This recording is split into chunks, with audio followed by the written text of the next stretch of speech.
Hi, this is Marlo with Marlo Gets Fit, coming to you from Grants Pass, Oregon, and I'm super late tonight, but I had to get this in. I want to go over, are you going stir crazy like I am? It is time for a road trip. We're going to do a road trip, and I want to go over 3 travel considerations and how to stay safe while you're on the road. So let me just get this shared really quick. I hope you had a wonderful day. It's Wealth Wednesday. I know you're probably asleep and won't see this till tomorrow, but got to get this in here anyway. Share. There we go. So if you don't know who I am, I'm a wife, I'm a mom, I have a full-time job, and I have a home business, and I want to get healthy journey. And I've been doing that with low carb, keto mostly. Have had a lot of success and really enjoy that. But I just have a few updates before I get started with this, because this is a topic kind of in my heart right now, because we are planning a road trip, and of course we've been stuck around here most of the time like everyone else. We have been able, a little less restrictive, so we've been able to go little drives around up in the hills and that sort of thing. We live in Oregon, and right now our restrictions are kind of eased up where we are. But we want to do a little road trip to Idaho, to Boise, Idaho area, and we're checking out the area, and we're pretty excited about it, and we're going to do it over the 4th of July weekend. We are going to do this quick road trip, and so I decided to start looking and researching, and so I found some facts that might help you out if you are planning a road trip anytime soon during this whole situation that's going on, pandemic traveling. What do you have to do? So there's lots of things to consider. So I did some research, and I wanted to share some of the things that I found, what you should think about before you go, while you're going, and that sort of thing. So let me get started. So number one is you want to, think about your trip and what it means. Do you really, can you really go? Should you really go? That sort of thing. So one of the things you want to think about is the place that you're going to go. Is the virus spreading there? Is it really, high spread, high numbers there? Is it not that under control? So you want to consider that. Is the same situation where you are? Because you don't want to take it to other people and spread it. So you got to consider, what is the situation where you're at and where you're going. Is there anyone that's going to be traveling with you in your party that is in one of the high-risk groups? Are they elderly? Do they have underlying conditions? Because if they're going to be going with you, you got to really watch out if you're going to be going into areas that have, higher rates of the virus there. So you want to, be careful and think about that. Do you really want to take them to these areas? Also, you need to consider if in your area, do they have a 14-day quarantine, for people going out of the area or coming in, or the place that you're going, does that place have a 14-day quarantine? You got to watch that, because some places, depending on the their rules and stuff, they are requiring a 14-day quarantine if you go into their state or area. So you have to take that into consideration. And also you want to consider if you were happen to get it, because still, it's like 98 point something% of people who get it are not even, they're gonna be fine, they're gonna get over it, a lot like the flu, you get sick. Maybe some people have really mild symptoms and they don't even know it. 98% of people, are not gonna have issues. It's the people who are, elderly, have underlying conditions that you have to think about. And so for you though, if you did get it and you did happen to be a little bit sicker and you're gonna have to miss work, is that okay? Will that be a problem for you? You want to just consider that. Also on the note of people who are high risk, not only the people that are going with you, but also do you have people that are not going with you that you live with in your home that are high risk? Because you want to be careful if you're going to go out, travel and then come back.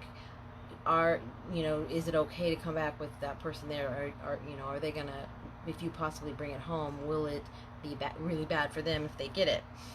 So let's see. So number 2 area to consider is be sure and study before you go. Kind of goes with the last one, but you want to study the area that you're going as far as what's open, what stage are they in. Are restaurants open? Are hotels open? Do they have shelter-in-place orders, still in effect? So you're not going to have much fun going to an area where they're all locked down or have a lot of high restrictions. Also, is there quarantine again? Do they have a quarantine if you come into their state, or if they're high risk area, are you going to have to quarantine when you go back? That's a big consideration. And also, you have to know the state and local restrictions that are in place. So you need to know if you need to wear a mask if you have to go outside, or masks if you go into any public area or stuff like that. You have to know all those things. And one thing I found a really cool guide.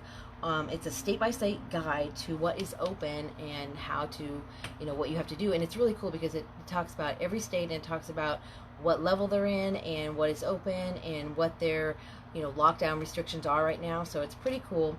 And if you want that, I can send that to you if you want. Just let me know. So for us, I looked at us, and I know where we are. We're in Southern Oregon. So in Oregon, most of the state is in stage 2, and that means that restaurants are open and bars are open. They do have some time restrictions, like bars can only be open till 12 midnight, and the restaurants, of course, have to have like 6, the tables and stuff 6 feet apart, and retailers are open, and they also have to have like plexiglass up for the cashiers, and you have to have space where people can stand 6 feet apart and that sort of thing. Now, we're going to be going through the eastern part of Oregon, which should be pretty much the same stage as us. It's only up in Portland area is still in stage 1, and a few other counties up in that area. So Idaho, though, is in stage 4, which is great, and one of the reasons we want to go there, because yay, stage 4.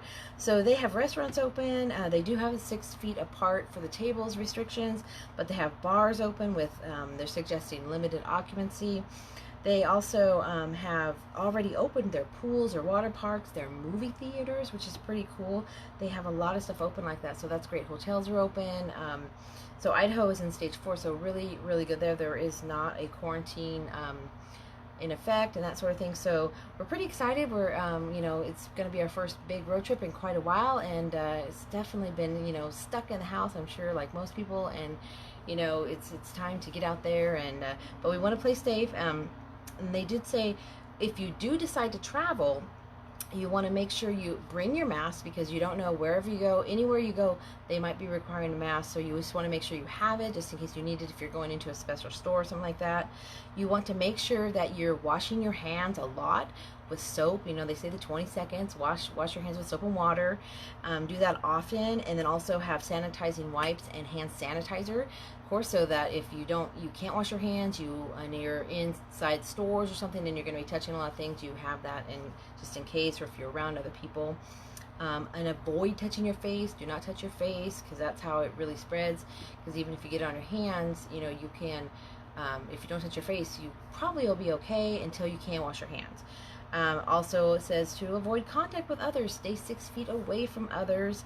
So that's one thing. And it also suggests, it depends on your level of comfort and the area that you're going to. What is the rate of numbers? I mean, there's so many places that the numbers are very low. So, it's not spreading, like New York. New York is, really, really has been hit hard. But you can, if you don't feel like you're comfortable enough going into restaurants, you can be sure and pick up your food, pick it up at the drive-thru or at curbside pickup. So that way you're limiting your contact with people inside restaurants and that sort of thing. So those are the things you want to do if you are going to travel, if you decide to go, if everything, you decide that your family's okay with it, you're going to be okay. Just be safe when you do travel, and wash your hands, keep the hand sanitizer. I know I have a supply of hand sanitizer.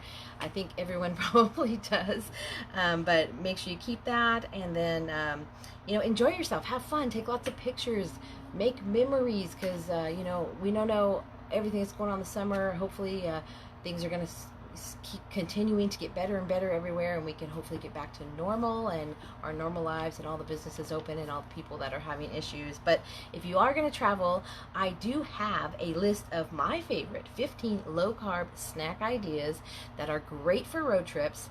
And the thing is, they're so awesome, you don't even have to be low carb because they taste so good.